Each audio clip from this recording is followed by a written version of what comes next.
ایک روز جب میں گھر واپس جا رہی تھی تو فرحان کا دوست معظم میرے پاس رکا اور بتایا کہ فرحان میری محبت میں دیوانہ ہو چکا ہے اور دن رات میرا ذکر کرتا ہے اور میرے بغیر زندہ نہیں رہ سکتا۔ معظم نے درخواست کی کہ ایک بار اس سے میں بات ضرور کر لوں۔ میں اس کے لیے تیار نہ تھی، لیکن میں نے سوچا کہ ایک بار بات کر کے میں اس کو سمجھا سکوں گی۔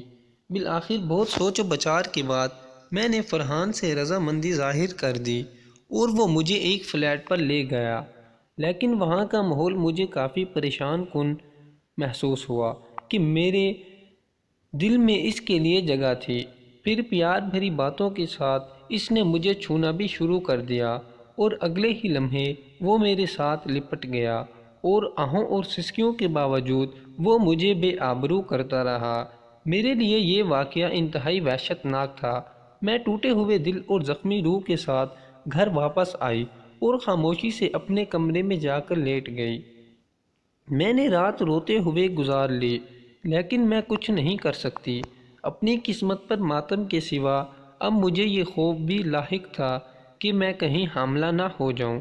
میں یہ معاملہ اپنی والدہ سے خفیہ رکھنا چاہتی تھی اور مجھے اس وقت مدد کے لیے صرف فرحان نظر آ رہا تھا۔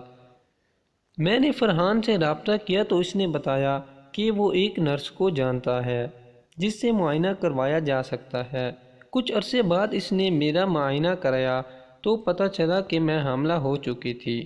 یہ خبر ہم دونوں کے لیے اتنی خوف زدہ کر دینے والی تھی کہ لیکن اس کے سوا کوئی چارہ نہ تھا کہ استقاء کے حمل کروا دیا۔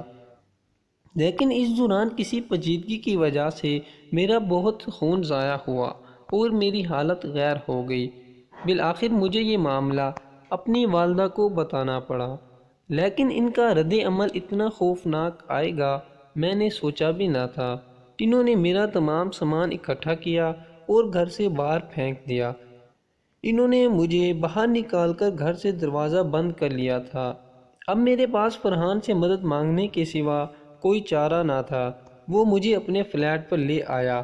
اب میرے پاس ایک ہی راستہ تھا، میں فرحان سے شادی کر لوں، لیکن اس کے گھر والے مجھ سے نفرت کرتے تھے۔ صرف اس کی دادی اماں تھیں جن کے دل میں میرے لیے نرم گوشہ تھا۔ بالآخر ان کی کوششوں سے ہماری شادی ہو گئی۔ فرحان کے گھر میں میری زندگی انتہائی تکلیف دہ تھی کیونکہ ہر کوئی مجھ سے نفرت کرتا تھا۔ ایک دن تو اس کے والد اور بھائی نے مجھ پر سخت تشدد کیا اور میرے کپڑے پھاڑ کر مجھے گھر سے بھی باہر نکال دیا۔ اس وقت پر مجھے ہمسایوں نے پناہ دی۔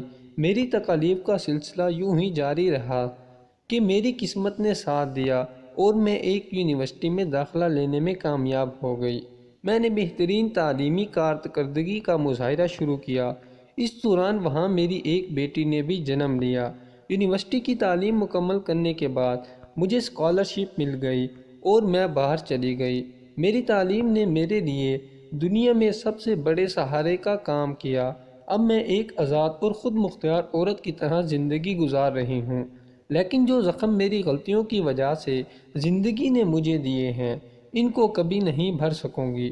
جو لڑکیاں اس طرح اپنے والدین کی عزت نیلام کرتی ہیں، تباہی اور بربادی ان کا مقدر بنتی ہے۔